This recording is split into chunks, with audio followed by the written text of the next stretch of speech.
الصلاۃ والسلام علیک یا سیدی یا رسول اللہ وعلی آلک و اصحابک یا سیدی یا حبیب اللہ۔ نماز کو اکیلے پڑھنا اور جماعت کے ساتھ ادا کرنا دونوں کا اجر و ثواب میں ڈھیروں فرق ہے۔ اگر آدمی ایک مسلمان نماز کو جماعت کے ساتھ ادا کرتا ہے تو اس کا اجر و ثواب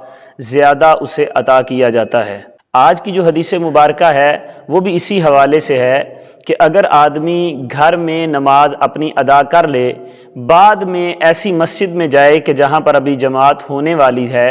اب جب وہ مسجد میں داخل ہوا تو اس کے بعد نماز ادا کی گئی، باجماعت لوگوں نے نماز ادا کی گئی، تو اس کے لیے کیا حکم ہے؟ کیا اب وہ اپنی نماز دوبارہ پڑھے گا یا جو اس نے پڑھی ہوئی ہے وہی اس کے لیے کافی ہے؟ یہ حدیث جو امام ترمذی رحمۃ اللہ تعالیٰ علیہ لے کر آئے ہیں، اس کے راوی حضرت جابر بن یزید بن اسود رضی اللہ تعالیٰ عنہ ہیں۔ آپ فرماتے ہیں کہ میرے والد محترم کا یہ بیان ہے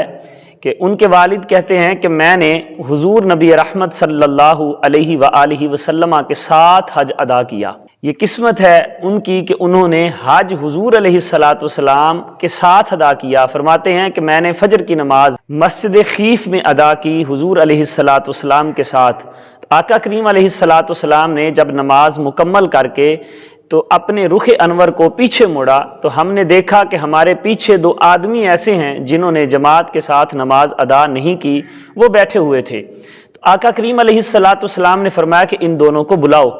جب ان کو بلایا گیا تو آپ فرماتے ہیں کہ وہ دو لوگ جو تھے وہ حضور علیہ السلام کی خدمت اقدس میں اس حالت میں حاضر ہوئے کہ ان کے بدن پر کپکپی طاری تھی، وہ ڈر کی وجہ سے کانپ رہے تھے کہ اب حضور علیہ السلام ہمیں کیا ارشاد فرمائیں گے، ہمارے لیے کیا حکم ہوگا، کہ نماز ہو رہی تھی، ہم پیچھے بیٹھے ہوئے تھے تو ڈر گئے، ڈر کی وجہ سے کانپنے لگے۔ آقا کریم علیہ السلام نے شفقت برے لہجے میں ارشاد فرمایا کہ تم نے ہمارے ساتھ نماز ادا کیوں نہیں کی؟ تو انہوں نے عرض کیا یا رسول اللہ صلی اللہ علیہ وسلم، ہم اپنی رہائش گاہ میں نماز ادا کر کے آئے ہیں۔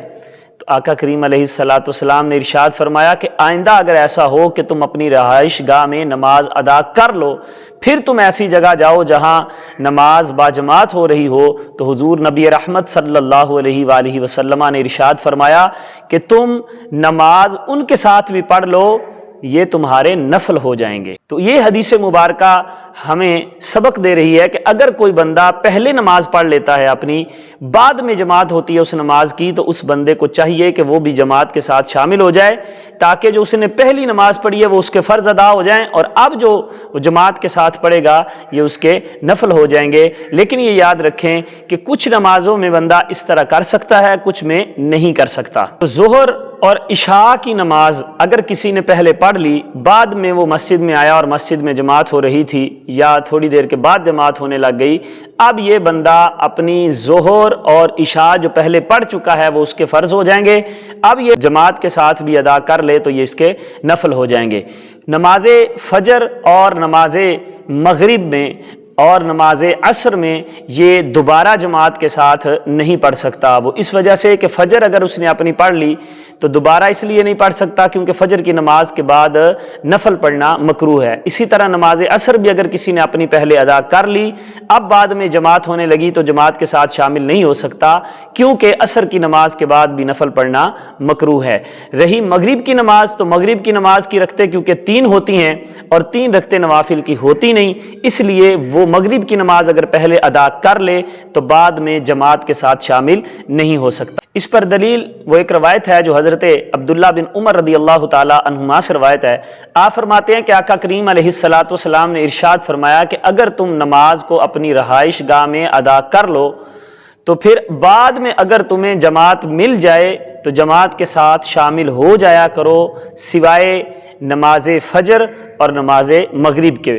اب اس حدیث مبارکہ کے اندر آقا کریم علیہ السلام نے 2 نمازوں کا استثناء فرما دیا کہ نماز فجر اور نماز عصر میں تم شامل نہیں ہو سکتے کیونکہ ان کے بعد نفل پڑھنا مکروہ ہے، اور مغرب کی نماز میں کیونکہ 3 رکعتیں ہوتی ہیں اور 3 رکعتوں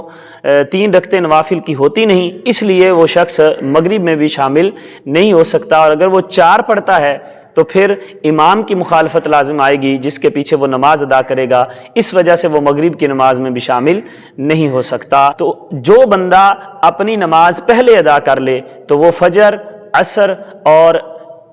مغرب میں جماعت کے ساتھ بعد میں شامل نہیں ہو سکتا، لیکن ظہر اور عشاء میں وہ بعد میں جماعت کے ساتھ بھی ادا کر سکتا ہے، یہ اس کے نفل ہو جائیں گے۔ اللہ کریم ہمیں سمجھنے کی توفیق عطا فرمائے۔